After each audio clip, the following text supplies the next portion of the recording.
Seguimos, hermano. Le estaba diciendo que cumplían un trabajo específico en cada zona o área dentro del tabernáculo. Quiero partir desde este pensamiento. Había familias, cientos de familias, pero Dios escogió a 3 familias. No sé si te sentirás privilegiado, honrado, de que el mundo, de los 7.000 millones de seres humanos que somos en el planeta Tierra, y me ha escogido a mí. Habiendo tantas personas, Dios nos escogió. ¿Alguna vez te has hecho esa pregunta? ¿Por qué Dios me escogió a mí? ¿Por qué Dios me escogió a mí? Quizás algunos dirán, bueno, Dios me escogió porque mi corazón es bueno. Otros dirán, bueno, Dios me escogió porque sabe que tengo capacidades. Otras personas dirán, bueno, Dios me escogió porque más. Las 3 cosas que le he mencionado son errores bajo conceptos personales. Dios no te escogió por tu buen corazón. Dios no te escogió por tu capacidad. Dios no te escogió porque eres bueno. No. Dios te escogió porque primeramente porque te ama, porque nos ama. Misericordia de nosotros. No nos escogió por las capacidades que tenemos, no. Nos escogió por amor. Pablo dice en 1 de Corintios que Dios escogió necio del mundo, escogió para avergonzar a los sabios. Que escogió de lo vil del mundo, escogió Dios para avergonzar aquello que no es vil. De lo débil del mundo escogió Dios para avergonzar a lo que es.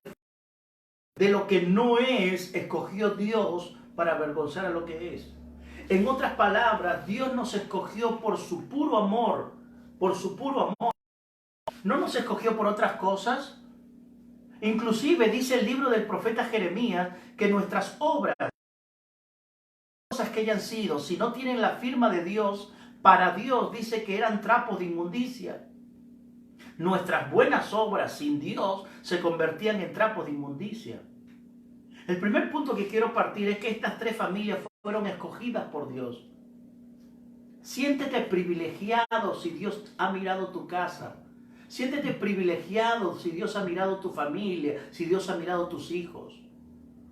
Porque ahora viene la segunda pregunta. Si Dios me escogió, ¿para qué me escogió?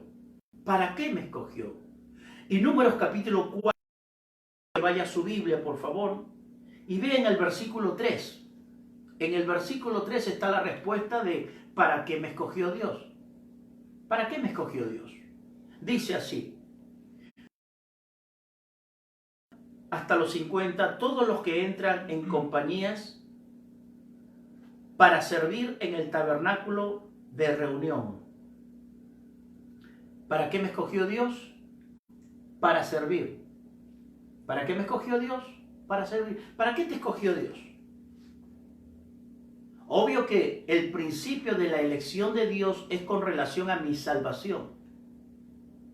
Ahora que tengo a Cristo y que tú tienes a Cristo, somos salvos.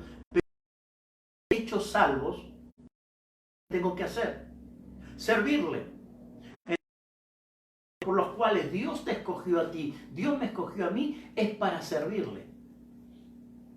Ese es el primer punto que debemos de entender. Dios escogió estas 3 familias para servirle.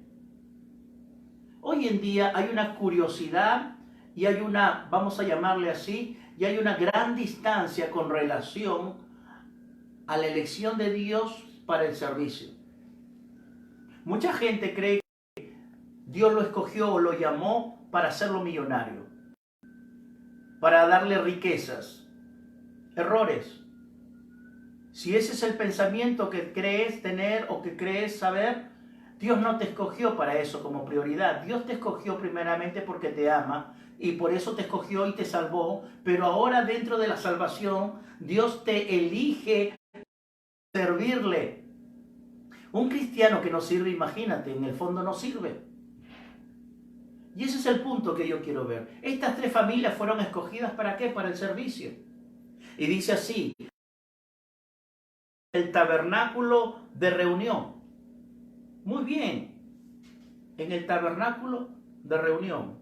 Si Dios me escoge para servirle, mi pregunta segunda sería, ¿y en dónde te voy a servir? ¿En dónde te voy a servir? Obviamente en el tabernáculo, fueron escogidas para servirle en el tabernáculo. Llevemos esto a nuestra vida actual. En el lugar que nosotros llamamos congregación, templo o iglesia, decíamos por la tarde en unas conversaciones, explicaba, una cosa es la iglesia, el nombre iglesia, otra cosa es el nombre templo y otra cosa es congregación. Son sinónimos, en ocasiones son sinónimos, pero en la etimología son tres cosas muy diferentes. La iglesia se define bajo su etimología del equivalente griego, eclesía, que se traduce salir fuera. Dios me llamó para salir fuera ¿de dónde? Para salir fuera del mundo, para apartarme del mundo. Entonces, cuando hablamos de iglesia en su etimología y en su palabra técnica o teológica, la iglesia son los creyentes, escúchenlo por favor, son los creyentes nacidos de nuevo por medio de la regeneración y por medio de la obra del Espíritu Santo, que ahora se someten, escúchelo por favor, se someten a la voluntad de Dios, se someten a la palabra de Dios y se someten a la disciplina. Entonces la iglesia en su etimología es el cuerpo místico de Cristo. Tú y yo somos la iglesia del Señor. Esa es la iglesia. La iglesia es el grupo de personas, de creyentes, nacidos de nuevo, que ahora se someten a la voluntad de Dios, a la palabra de Dios y a la disciplina de Dios. Usted ha visto, hay gente que va a las congregaciones o al templo o a la iglesia, como le puedas llamar, y no se someten ni a la voluntad de Dios, ni a la palabra de Dios, ni a la disciplina de Dios. La pregunta es, ¿podemos llamarle a esas personas cuerpo de Cristo? ¿Miembros del cuerpo? Sería un poquito cuestionable. Templo. La palabra templo se va a traducir como lugar físico, como estructura física. Templo. Decimos hoy, actualmente con este aislamiento, se cerraron los templos, pero la iglesia sigue abierta. Sigue abierta. Muy bien. Y la palabra congregación ya define a la reunión de personas que se juntan y que se unen. En las congregaciones hay una diferencia con relación a iglesia, porque la iglesia es el cuerpo de Cristo. Las congregaciones son grupos de personas de una localidad. En esa congregación puede ir gente que conversa, gente espiritual, gente carnal, pueden ir simpatizantes del evangelio, pueden ir visitantes, etcétera, etcétera, etcétera, y esa es una congregación. Jesucristo, nuestro Señor, no viene por una congregación, Él viene por una iglesia, Él viene por su iglesia. Entonces, ¿a qué voy? A que si Dios me escogió para servirle, hay un lugar para servirle. En este caso es el tema eclesiástico. ¿Dónde le tenemos que servir? En su casa, en el templo, en la estructura física. Y de eso se va a expandir. Ahora uno dice, pastor, pero nosotros estamos fuera, no nos estamos congregando, y esa es una gran verdad. En estos tiempos se está probando el corazón de cada uno. En estos tiempos Dios está probando la fe de cada uno. Porque ahora recuerde que el pastoreo David dijo una gran verdad: Jehová es mi pastor y nada me faltará. Eso dijo David. Ahora, hay 3 niveles de pastoreo. Si estos 3 niveles de pastoreo se ejercen en mi vida, gloria a Dios, pasando este aislamiento, voy a salir con mayor fuerza y con mayor ahínco. El primer nivel del pastoreo es el ministerio pastoral. Ministerio pastoral. El ministerio pastoral es el cuerpo o la pareja o la familia pastoral que se encarga de administrar a la congregación local. Es ahí donde usted recibe la enseñanza, la predicación, la consejería, la visitación, la intercesión. Ese es el primer nivel del pastoreo. Muy bien. Entonces uno dice: pastor, ese primer nivel no está activo, o mejor dicho, no está fluyendo como tendría que fluir, en el sentido de que el cuerpo a cuerpo no está. Muy bien, viene el segundo nivel del pastoreo. El segundo nivel del pastoreo vendría a ser el copastoreo. ¿Qué es el copastoreo?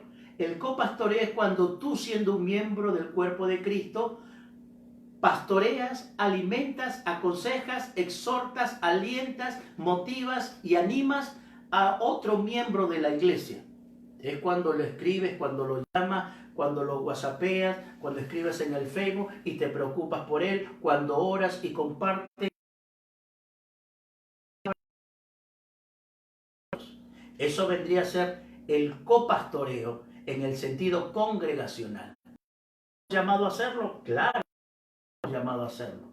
Y la pregunta sería: pastor, también no puedo funcionar en el copastoreo. ¿Por qué? Porque mi hermano está en su casa y yo no puedo salir de la mía. Correcto, pero tampoco va a ser una excusa, porque después viene el tercer pastoreo. El autopastoreo es cuando el pastor no está, cuando el líder no está, cuando el hermano no está, pero está Dios ahí. Es cuando el autopastoreo es cuando yo voluntariamente comienzo a buscar de Dios, comienzo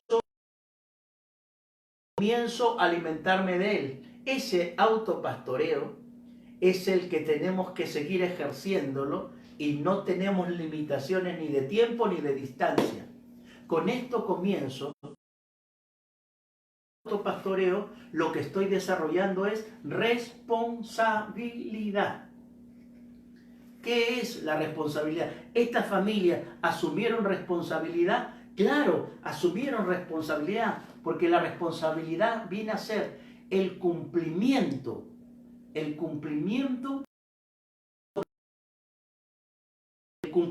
de mis obligaciones bajo 2 elementos: compromiso y acción. Va a ser que yo ejerza mi responsabilidad y no le eche la culpa a situaciones, no le eche la culpa a momentos, no le eche la culpa a personas. La responsabilidad. Servirle, tú asumes. Es un privilegio, la responsabilidad.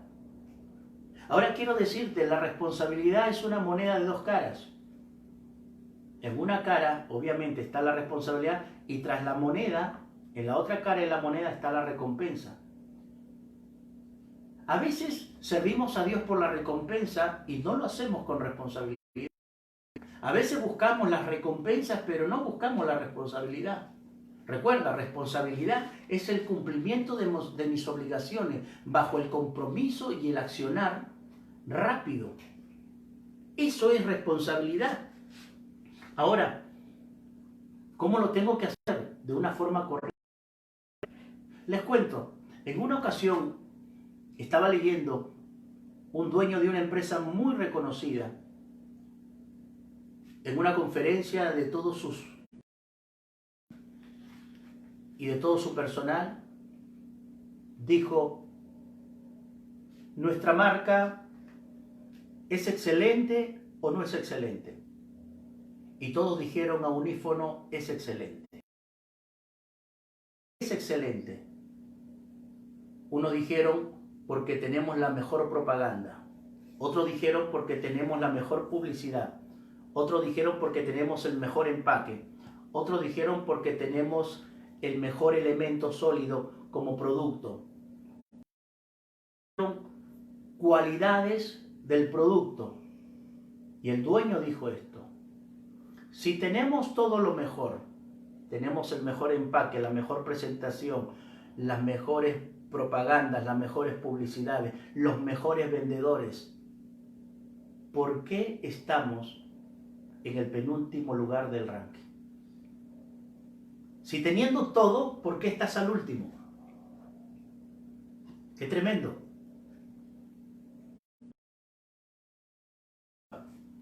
¿A quién hay que echarle la culpa de que las cosas no se vean como se tienen que dar? Aún no lo estaban haciendo con responsabilidad.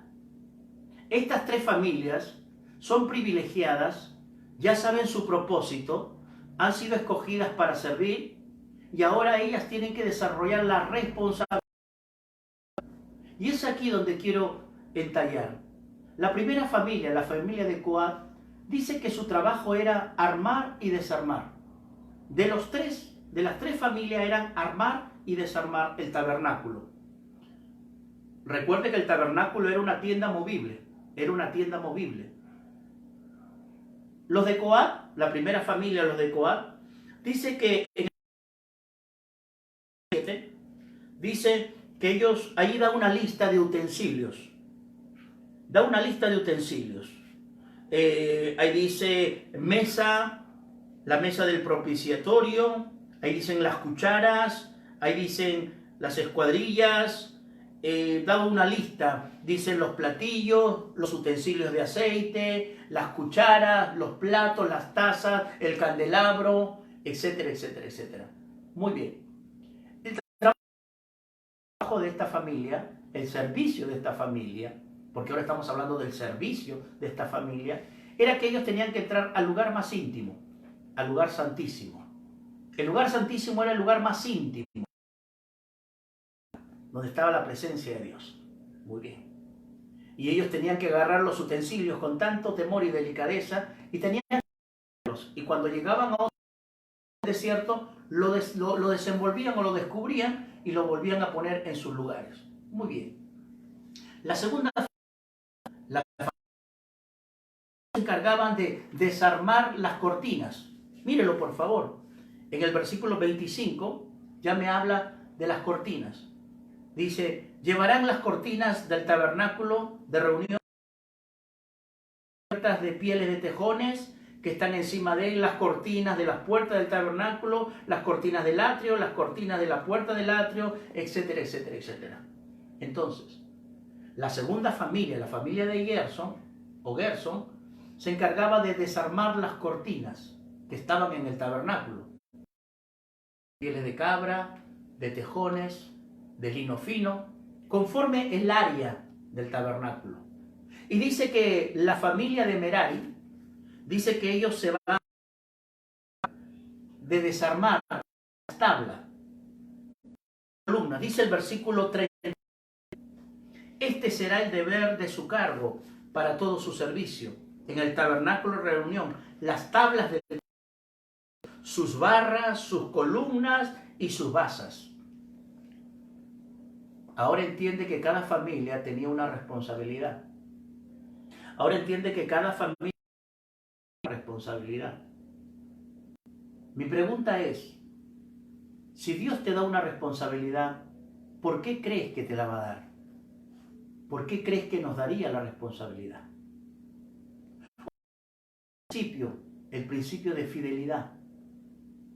Pablo dice claramente que Dios que me puso en el ministerio porque me tuvo por fiel poniéndome en el ministerio, dice el apóstol Pablo. Entonces la fidelidad es garantía para que Dios te ponga en un lugar de servicio. Ahora, digo, si cada familia tenía su responsabilidad, o su cargo, o su deber, o su oficio, porque son tres en cada familia, ¿por qué Dios le dio? Aparte de la fidelidad, porque es el principio por el cual Dios me asume algo. Es por el principio de la fidelidad le lleva a que Dios tenga confianza en mí. Porque Dios está buscando familias confiables, personas confiables, matrimonios confiables, jóvenes confiables, hombres confiables, mujeres confiables. Y para cuando Dios encuentra a Dios le da ese cargo, le da ese oficio, le da ese deber. Ahora, después de la fidelidad viene la paso. ¿Por qué Dios responsabilidad? Por la ¿Por qué Dios? ¿Por qué tú tienes algo ahora de parte de Dios? Uno, te lo da por la fidelidad. Dos, te lo da por la capacidad. ¿Crees que Dios sería injusto si no puedes cargar 100 kilos y te podría cargar 100 kilos? Eso se llamaría injusticia. Y la Biblia dice que Dios no es injusto, sino que Él sabe dar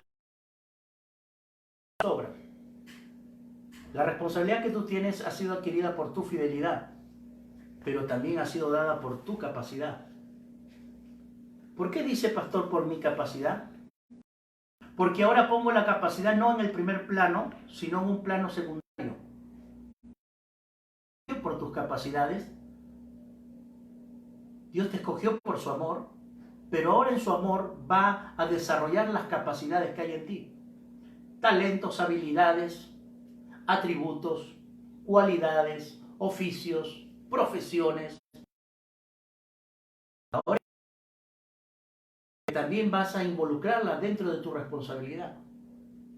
¿Usted cree que estas familias no tenían la capacidad de desarrollar el servicio? Claro. Recuerda que Merari, su nombre se traduce como fuertes, robustos. Los de Merari se traduce como fuertes, robustos. Y ellos cargaban lo más pesado del tabernáculo. Qué curioso. Las brasas, las columnas de madera, los troncos, las vigas, las basas de plata que habían, eso era pesado. Y eso se encargaban los de Merari. Te da conforme a tu capacidad. Pero antes que te dé por tu capacidad, te da por tu fidelidad. ¡Qué tremendo! ¡Qué bueno es Dios porque nos está hablando!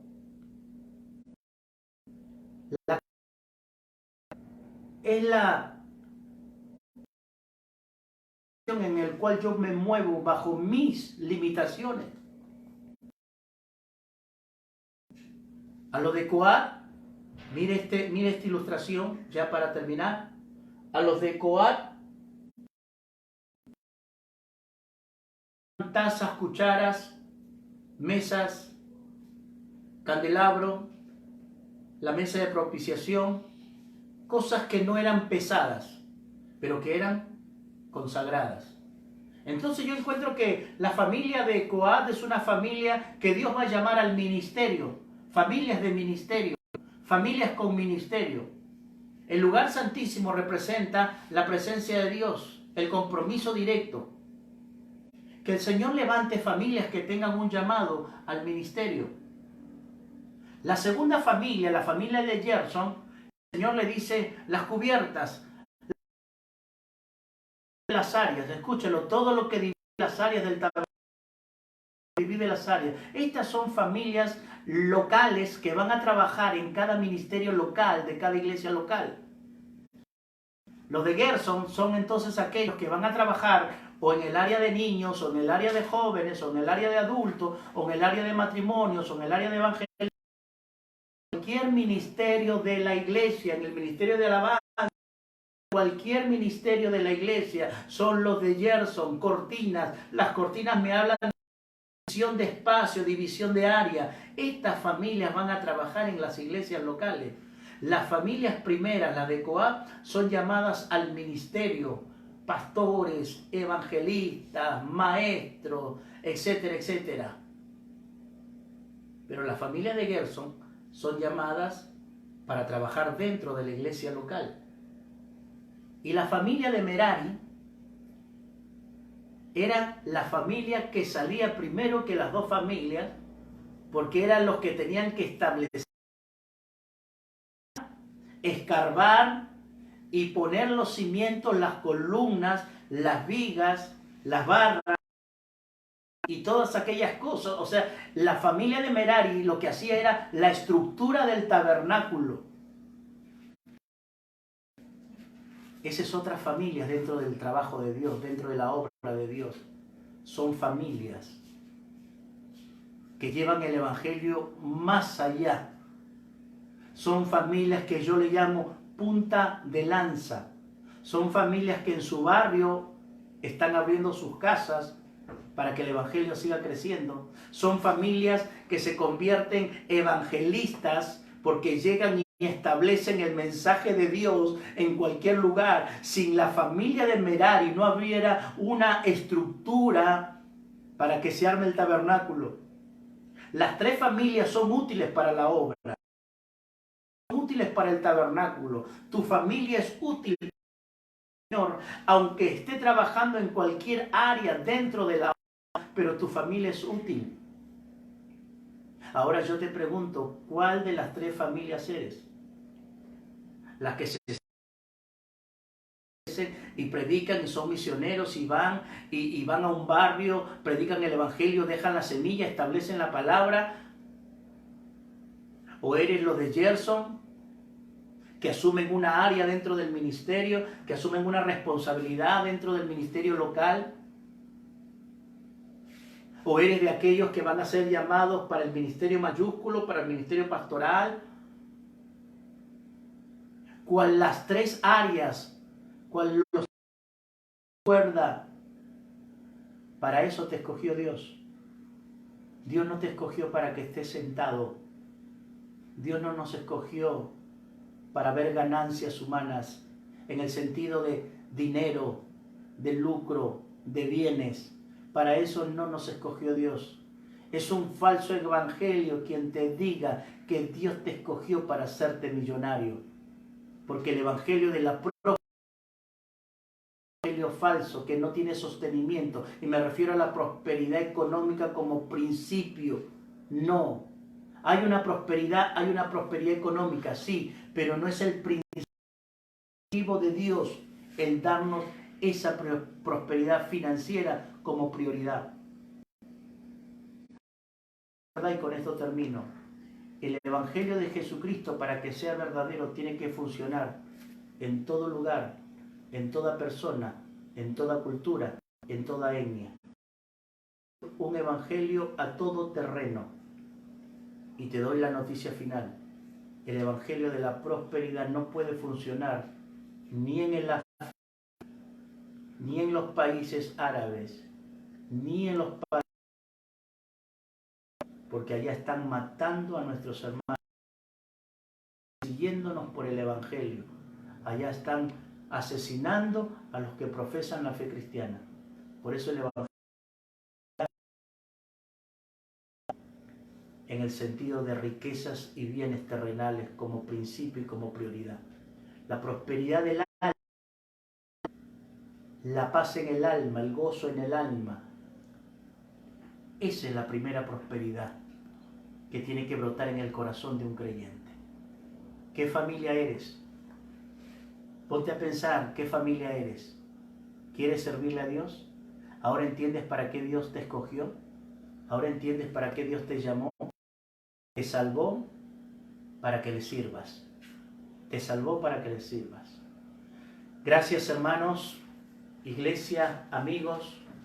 Le damos gracias a Dios por este tiempo, por esta enseñanza. Familias en el tabernáculo, por Dios.